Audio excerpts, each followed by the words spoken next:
uh, Friends, welcome to another episode of the Intersecting History podcast. Intersecting History is a partnership between museums, art institutions, community historians, and communities to build a more just and inclusive public memory. I am honored and excited to be joined by our guest today, Kelly Hancock from the American Civil War Museum, one of the first partners of Intersecting History, and now that we're in our third year, and January 25th and 28th will be our third annual Intersecting History Museum Crawl with the theme, Yes, She Can, which we'll get into a little bit later into this podcast and this episode. But first, I want to welcome you, Kelly, and give you an opportunity to introduce yourself, your work, and the great work that the American Civil War Museum is doing. Thank you, Alan. It's great to be here. I am Kelly Hancock. I'm the Director of Programs at the American Civil War Museum, and that means that I oversee our public programs as well as our education programs. So the students and teachers who come to the museum too. And we're excited to be joining with you for this museum crawl, and excited about the theme, Yes, She Can. The American Civil War Museum, really, our mission is to explore, inspire, and promote the public understanding of the Civil War, its causes, course, and consequences. And one thing that we really like to emphasize at the museum, I think our main exhibit does a good job of this, is that the Civil War was a people's contest, and it's the actions of individuals from all walks of life that make the American Civil War a war that's greater in cost, scope, duration, and outcome than anybody could have even imagined at the beginning of it. And the American Civil War drastically transformed our country. And women play a large part in this story. Yeah.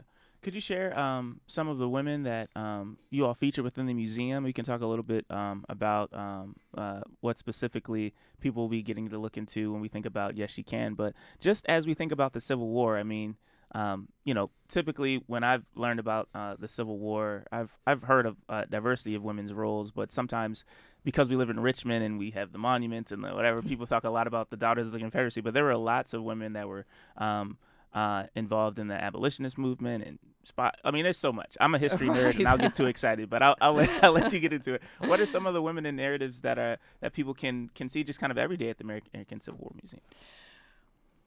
Well, I think there is a vast diversity, and one of the first things that I think most people imagine or think about when they think about the Civil War and women's roles is that role of nurse. And women, both North and South, volunteered to nurse soldiers by the thousands, and it was not an easy decision for a lot of these women because the cultural norms of the time were such that a woman was not supposed to be in close proximity to a man that was not of her family, that was not of her household. So for women to make the decision to become nurses, there was a lot that went into that, and even Clara Barton struggled with that.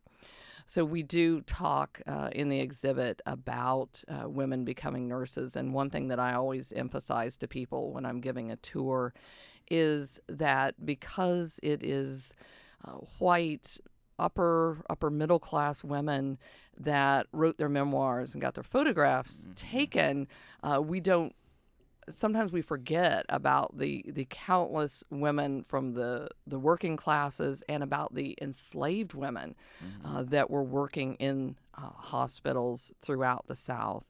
One woman that we particularly highlight in the exhibit and that we put into our Yes, She Can guide is Susie King Taylor. And I love talking about her. Now, she was not a Richmonder. In fact, she was from Georgia, born into slavery outside of Savannah. She escaped in 1862 to one of the Sea Islands off the coast of Georgia. She was only 14 at the time that she did that, but she ended up marrying a United States colored troop soldier and enlisting with his regiment as a laundress. But she wrote that she spent more time working as a nurse. And she wrote her memoirs in 1902. The only black woman to write about her experiences with the U.S. Army. And it's a phenomenal book. And I always tell people it's available in print today. You can still get it. It's in paperback. But her story is one that we just have a little snapshot of in our exhibit. And I always like to point people to her because the courage that it took, not only for her to seize her freedom, but also to travel with the Army and do what she could to aid soldiers. Yeah. Could we talk more also in the role of women in kind of the abolitionist movement as well? And I know that you all talk a lot around Reconstruction. I know that, a lot of women were still left out on who could represent and things such as that. But maybe you could share a little bit about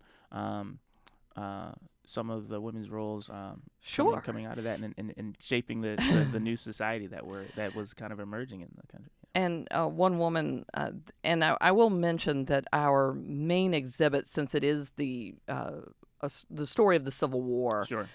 is really focused on the war itself, and it ends with a little bit on Reconstruction. Yeah. But we do have a new exhibit that will be opening in February called Impending Crisis. And in the Impending Crisis exhibit, we're going to be looking at slavery, and we're going to be looking at the role of African American abolitionists as well as enslaved people. So that exhibit, we're super excited that that'll be opening up, and it will tell kind of that prequel, that story of the coming of Civil War. Yeah.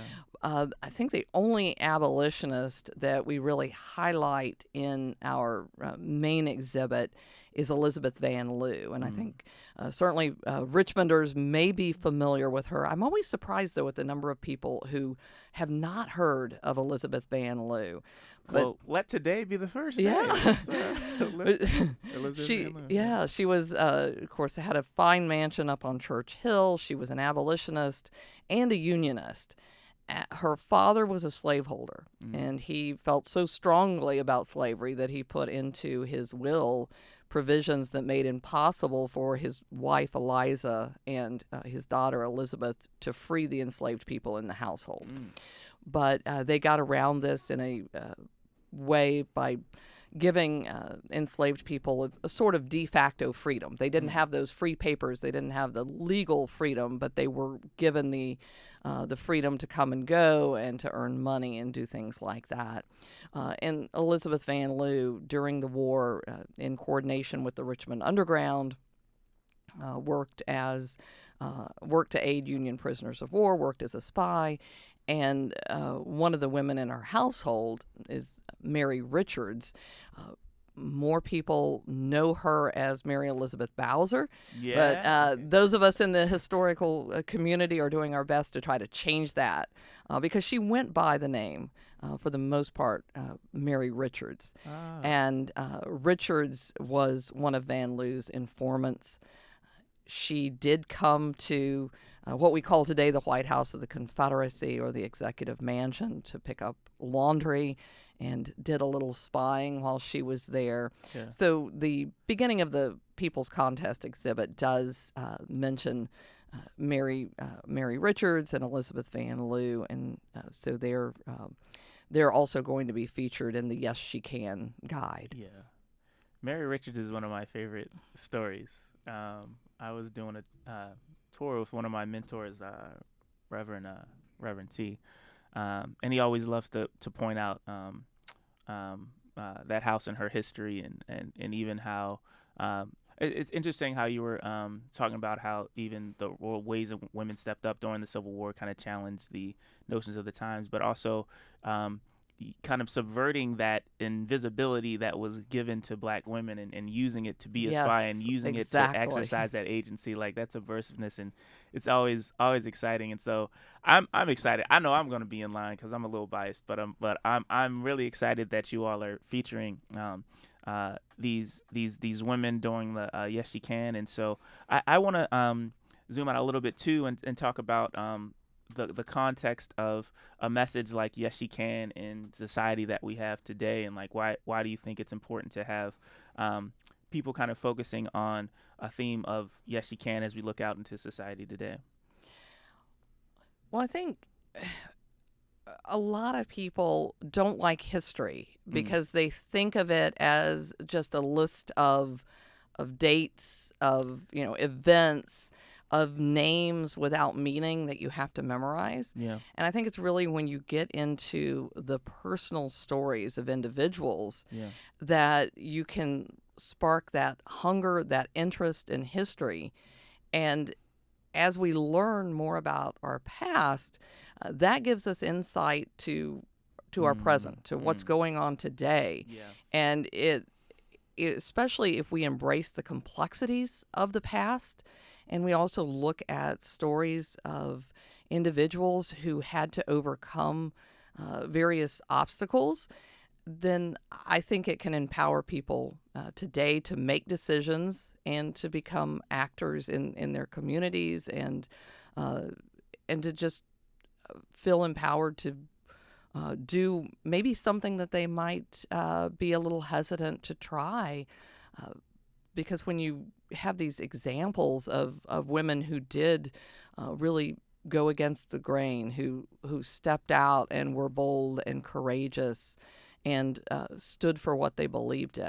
Yeah. So I think there are a lot of lessons that we can draw from women of the past. Yeah, and I think in your work and your institution does a really good job of how to move people through the complexity of history and the complexity of narratives and being able to hold a more complex understanding to kind of glean the insights of what's kind of pertinent to today.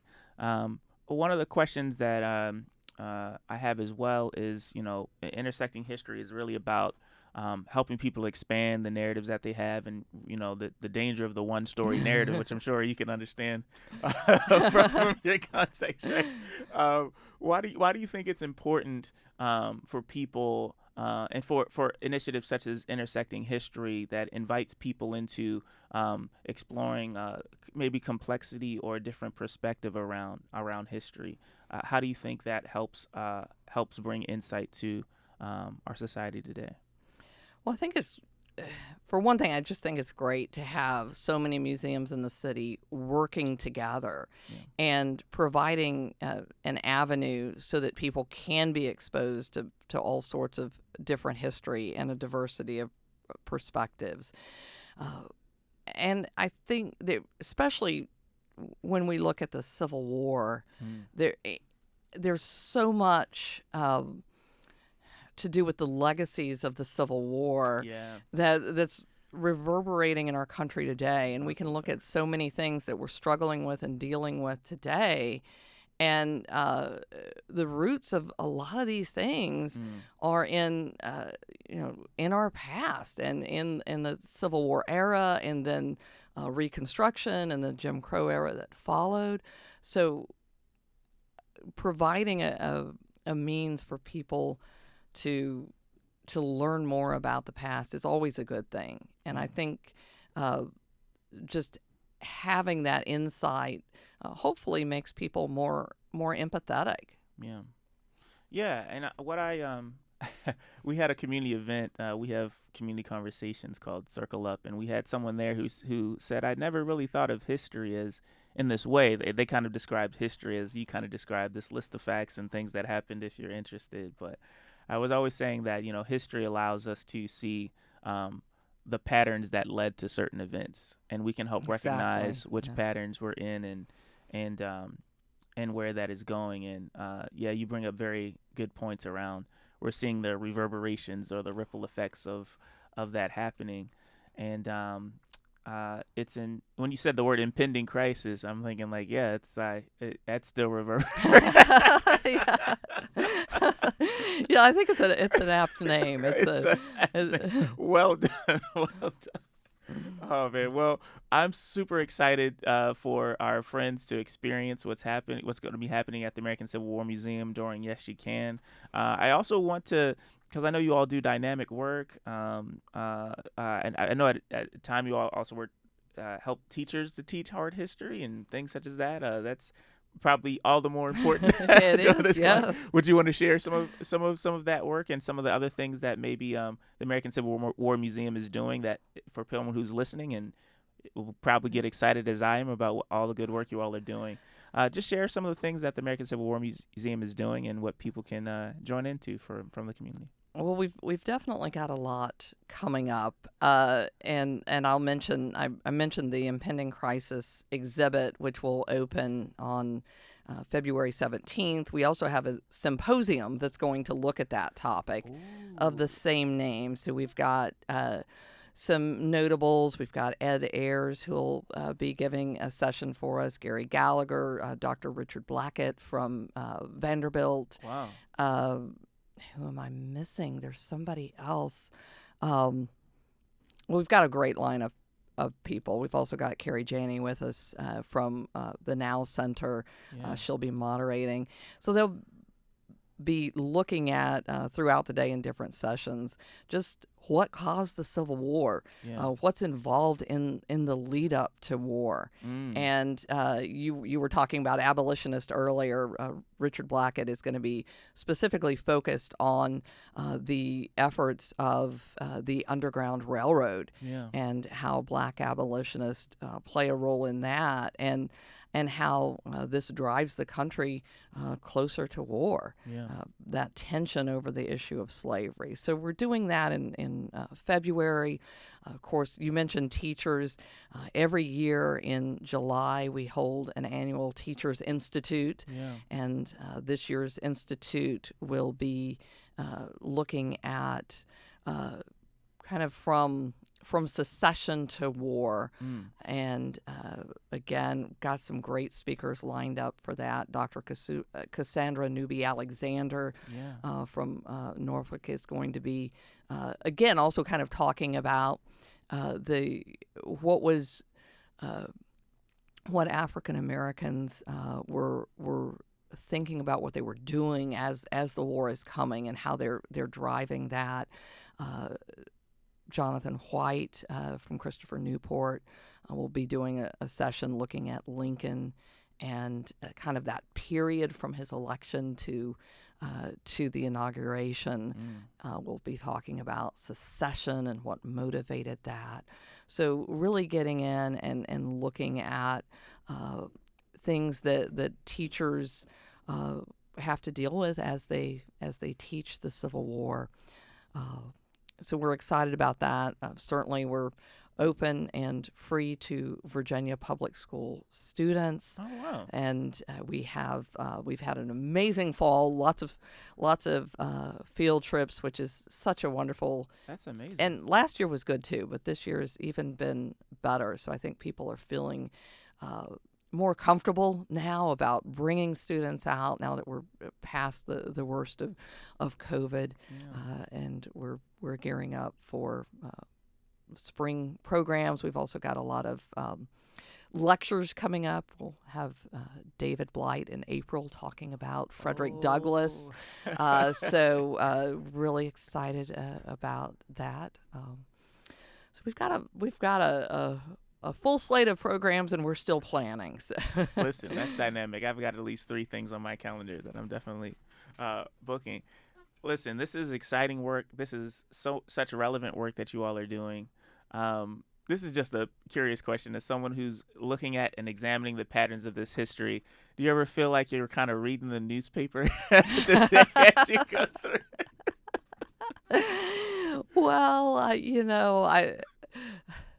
don't know. I think sometimes I think we lean a little too much into thinking it's like I certainly don't feel like we're on the verge of another civil war. Right. But yes, there's a lot of division in our country today, and I think the big thing that people need to do is sit down and talk and actually listen to each other instead of yelling and screaming on social media. I think there's a lot to be had for just good open conversation where you seek to understand where someone is coming from, and then and certainly there are non-negotiables always, but we need to do more talking and But less yelling. It's less non-negotiables than some people may think, right? I think so. Right. I think so.